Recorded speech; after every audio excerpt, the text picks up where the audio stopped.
Hi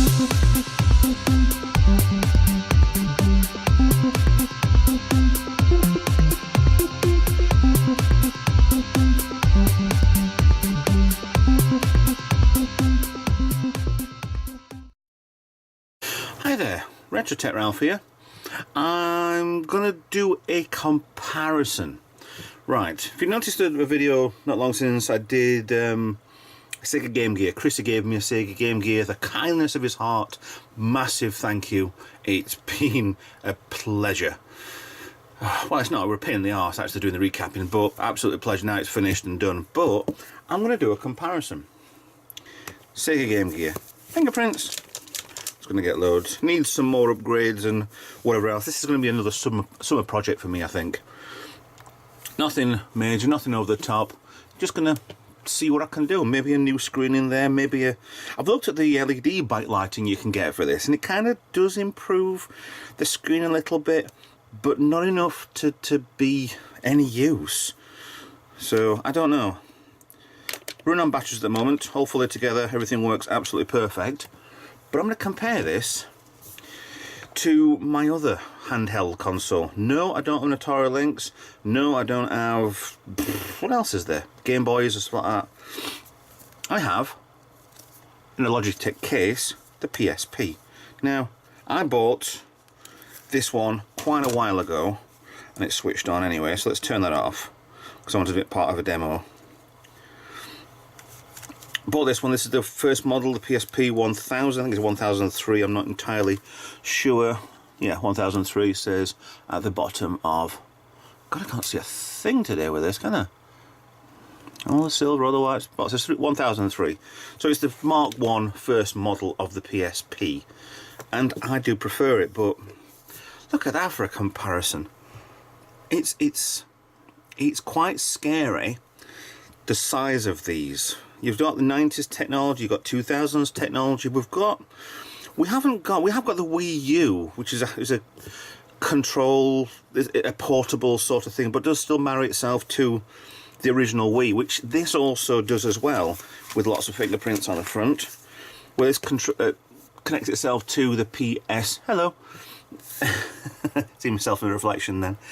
It connects itself with the PS3, and I used to connect mine up all the time with my original PS3, the fat one that I had. But I want to do some comparisons on these. Got games in, got a game in. I'm going to swap these around because I can see myself on the PSP too much. There we go. Can I see myself in there? Here I am. Right, I'm going to start these up at the same time. Now this is a pain in the arse with the PSP. You have to pull and hold up. So I'm going to hold there and then ready to pull up. Then the on-off switch on the Game Gear is there. So let's on. I've got the lights off in here so you can actually see the screen, which is the biggest problem with this. Now we're already into the game. I'm already onto there. But see, it's a lot quicker to boot up than actually getting onto a game, but let's get the memory stick on here. Let's turn. Yeah. Let's put something like Tomb Raider on. See the brightness on the screens to start with, it's despicable, but still loading into a game. The PSP, no matter what angle I get this at, I can't get a decent picture for you guys. So there's nice and bright, but you can't see anything.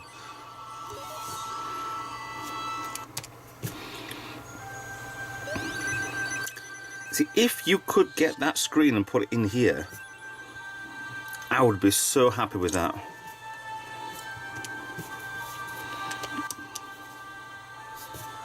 And the music on that to start with, it's a massive better than... I've got medium, why not? It's a massive improvement than the one speaker on here.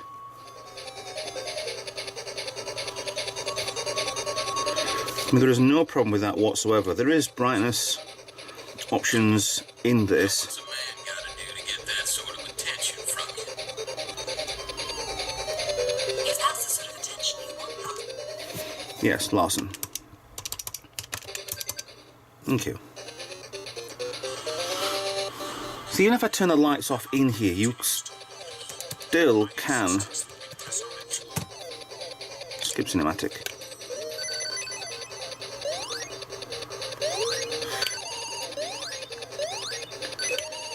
See, gameplay wise, I think the PSP has probably got it. Ah.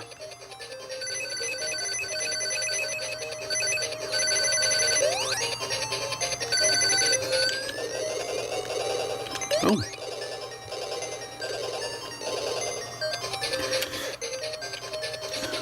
I do wish you could see that properly.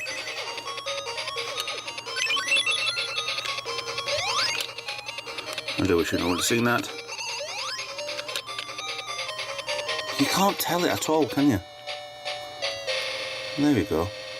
It's such a bad screen. And I think putting an LED modification in this will just do. It'll make it look like it's got all lines on it. I think I want,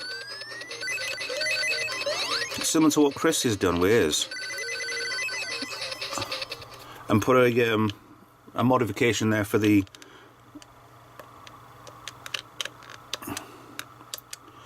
full screen itself, which is quite costly. And yeah, I've got this for nothing apart from the cost of, God, you cannot get it angled right. Oh, I'll run down it. But compare it to this. Now, I have no problems with seeing this, with playing this.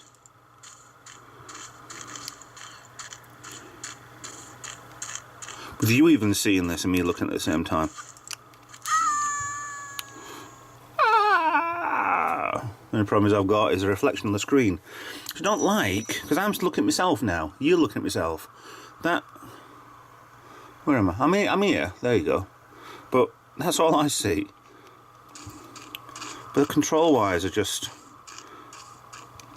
second to none. But it's just, I do like a Tomb Raider game. Oh, I think she's excitable.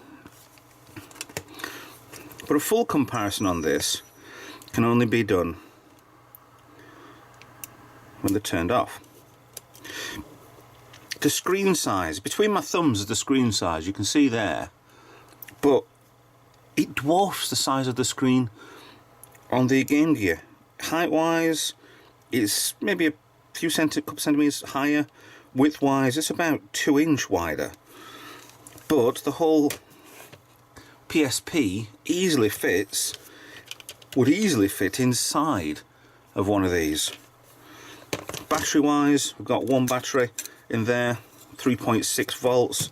You've got 6 batteries in here, totaling 9 volts. You also have memory cards on this, which are, if I remember correctly, underneath here. Memory card in there for extra storage for the memory. You have also got disc on there for having, well, it's standardly having the games on there. And this has been soft modded by myself quite a while ago. But I actually bought this under the seller. Oh, what is it? The sellers told me that it does not play discs, but I didn't care about that because I haven't got any. I actually ordered one to see if it will actually work, but the PSPs are just a massive step up from. I won't go back on right. I always have a problem with it. The battery compartment. You can't buy the proper batteries for these anymore. They're always second-hand, sort of outsourced from other companies, and they're not very good. It's virtually exactly the same layout. Well, that won't go in, obviously, but the card slot on the back, controls, joystick, and your buttons, joystick buttons. It seems like Sony did quite easily copy a system which does work, and why not? Because I love my PSP. I used to take one with me all over Europe, whenever I went away, take it with me all the time, play films from it. It's a stunningly brilliant system. And the high definition screen on it, it's just second to nothing. fully Wi-Fi. Not even the internet wasn't even considered when this was originally out. But shoulder buttons, infrared as well. Power it up to the computer, get it locked in with the other add-ons. The only add-ons you had for this thing were there was the magnifier for the screen, there was the slot on there to play Master System games, which were exactly the same code, just in a different box. But that's how they made the money back then. There was also a battery pack on here, a grip to have rechargeable batteries. What else were there? I don't think there were too much else. There was a stand you could put on these two parts here, you can have it stood, even though your hands are going to be around it anyway, so you might as well just keep hold of it. But yeah, I do love both of these for a reason. One is just classic gaming and needs a card slot in there to put every single one of the games on there, and that is just the best that you can get for a classic games console. Just absolutely brilliant. I love these two to bits. But on comparison wise, I'd say that is it's a massive leap over from the Game Gear. But no comparison, to be honest. But the old game playing. So out of the two, I'd put a Game Gear above a PSP any day. But it needs upgrading. But it needs a new screen, a brighter screen. But it needs better battery life. But it needs better speakers. There is a headphone socket on there, but it needs a better speakers. I mean, both of them got the power supply on there. That one has 9 volts, that one has the 5 volts. Obviously it downscales it. I mean, these feel as tight as anything. I'd hate to want to take these to pieces. I've got one screw showing there, and not much else. Don't know what's in there, needs a bit of clean out. Probably 2 more screws there, probably another screw behind the battery. I'm guessing 1, 2 there, maybe something behind here. But yeah, they're a great little system. These are absolutely brilliant to take anywhere with you, but I'll always have a Mega Drive emulator on here, or a Game Gear emulator, or Master System should we say, but I'll put that on later. But there you go. That's my comparison between two, I'd say, of the best game consoles, handheld game consoles out there. So, okay, if you have liked what I've just been doing, please put a thumbs up. Consider rest of my stuff that I've got on YouTube. There we go, you can see them better there. And I'll see you next video. Hope you enjoyed this. Bye bye for now.